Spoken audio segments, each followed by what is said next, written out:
said, I was with the Athens Land Trust in Athens, Georgia for 21 years. And I left in the end of 2024 and joined Burlington Associates, doing consulting work supporting other community land trusts around mostly the Southeast and the United States. Um, but this is a lot of the work that I have done. So I'm just going to talk a little bit about our journey into agriculture at the Athens Land Trust. So one of the things that a little different about maybe the Athens Land Trust is it's, I believe, the only land trust that was formed as both a conservation land trust and a community land trust.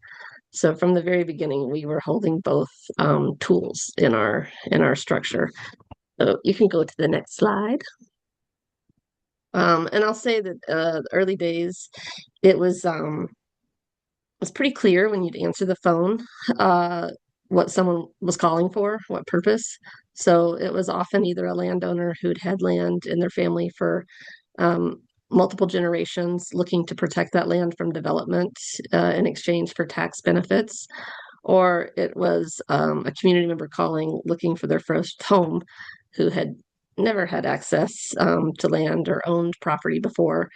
And so over the years, a big part of our goal was to bridge those two fairly disparate functions into a more cohesive organization. So just you guys know what CLTs are, but just to make sure, to Greg's point, it's not just about housing, it's about community uses. Okay, you can go to the next slide. And back to that, both community, like a community land trust and conservation. And I will say that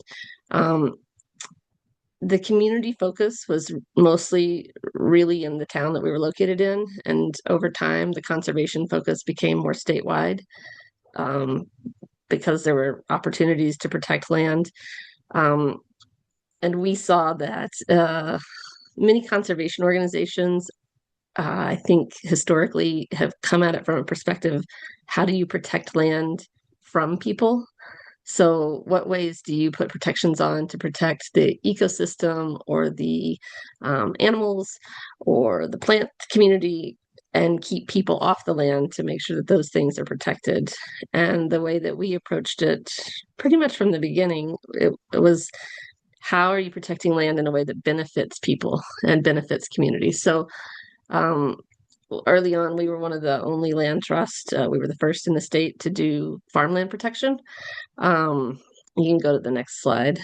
I guess let's tell you a little about the housing portfolio. This is the kind of stuff that you guys are probably more familiar with. We were doing lots of infill housing, specific neighborhoods, some small developments, affordable rental projects. You can show a little bit more. The next slide, I mean, yeah. And it looked like all different types of things. Um, and then the next slide. And so we were doing neighborhood revitalization. So we were taking things that had been burned out or abandoned or boarded up and trying to improve it. And then next slide. And then on the land side, we were working with landowners, just kind of what came to us. But then our focus became the farmland protection. So we were working with landowners through federal funding sources to pay people to protect their land so that it would stay as farmland. And we live in an area where there's a lot of development pressure. So farmland was being converted to sprawling neighborhoods. And so we were trying to be thoughtful ahead of time to make sure that we still had access to land that could grow food. And be an economic resource for the farmers that had been there for generations or new farmers that were coming up. Over time, to try to bridge those programs, we started getting into the education and empowerment. So what that meant was we weren't just trying to create the thing, we were trying to set people up to benefit from. So for example, on the housing side, I think when they started, they thought we will just build a house and a low to moderate income family will be so happy to buy that house and that will change their life. And then pretty quickly we realized, oh, wait, we need a housing counseling program so that people can get their credit in a situation where they can be able to buy, particularly the folks that we were striving to serve. So it was, we were working in historic African American neighborhoods with families who had never owned. Um, Often they were the first in their family to ever purchase something, land or a house. And so it required some education on the front end. Um, that same kind of thought started playing into all the other programs that we were doing. With land, you can, and then this is what happens.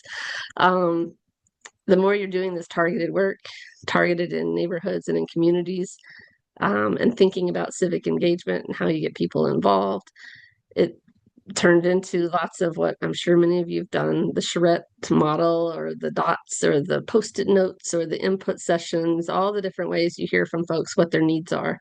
And when you're working in a targeted geographic area, it turns out often the things that they're bringing to you aren't just housing needs. There are other needs as well. And that started to drive some of our work. Some of the needs were we want these abandoned homes fixed up because there's drug activity happening there or illegal activity. So we're doing a lot of renovation or rehab or tear down and new build of problem properties. But there was also sometimes properties that were problems that didn't make sense for housing, like it wasn't the right use. But we had an early board member because our board was structured with the third low income members of the community.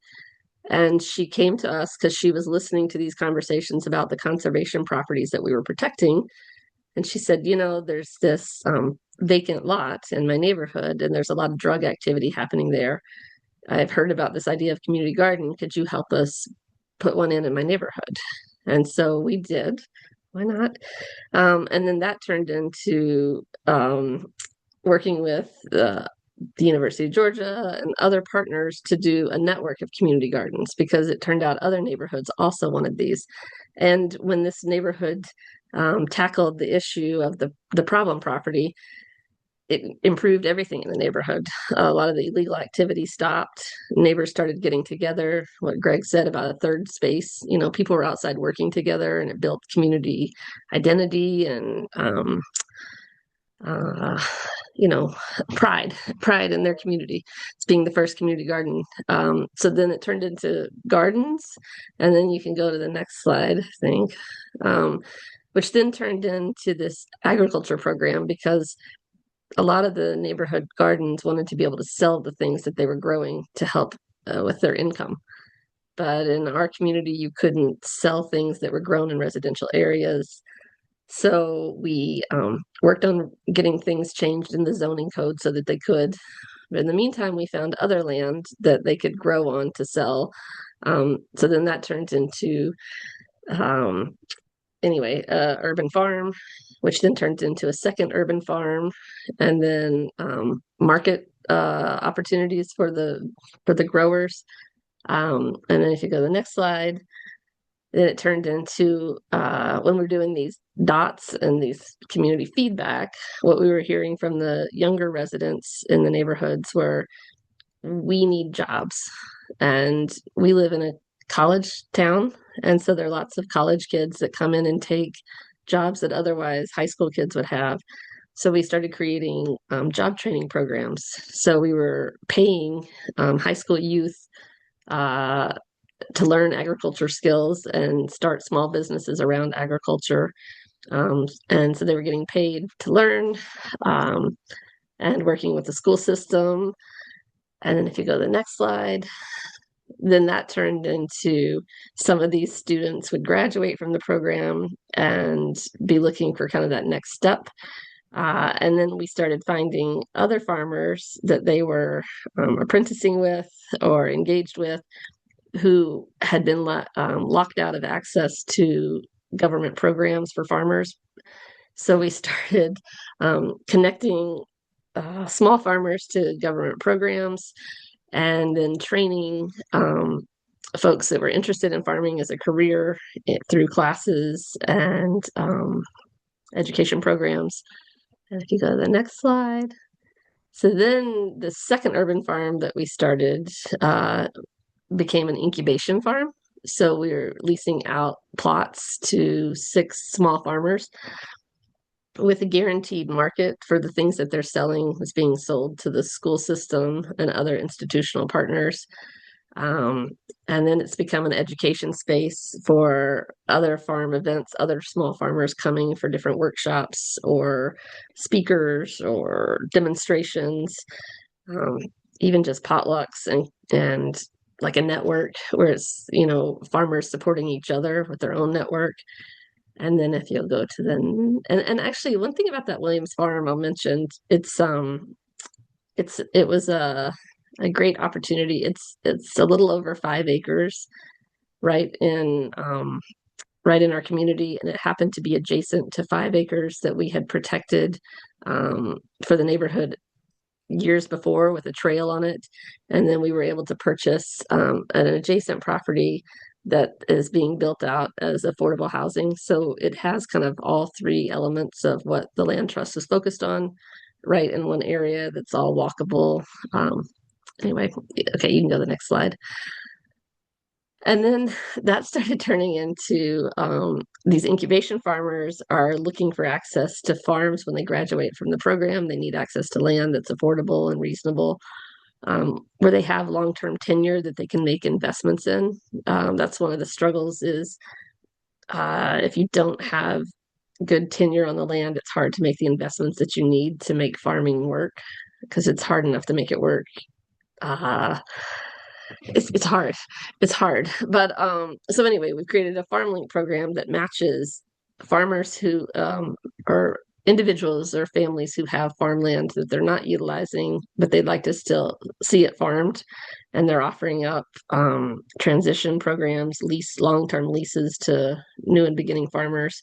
So it's they call it like eFarmony, which is like a matchmaking program between farmers and land instead of in a dating app. Anyway, that's okay. So that's FarmLink. Yeah, somebody laughed. Okay, good. And then so I'm trying to rush through so that we can all talk about all this on the back end. So that's my rough overview of a lot of what the Athens Land Trust has been doing, and it continues to spin and grow from there.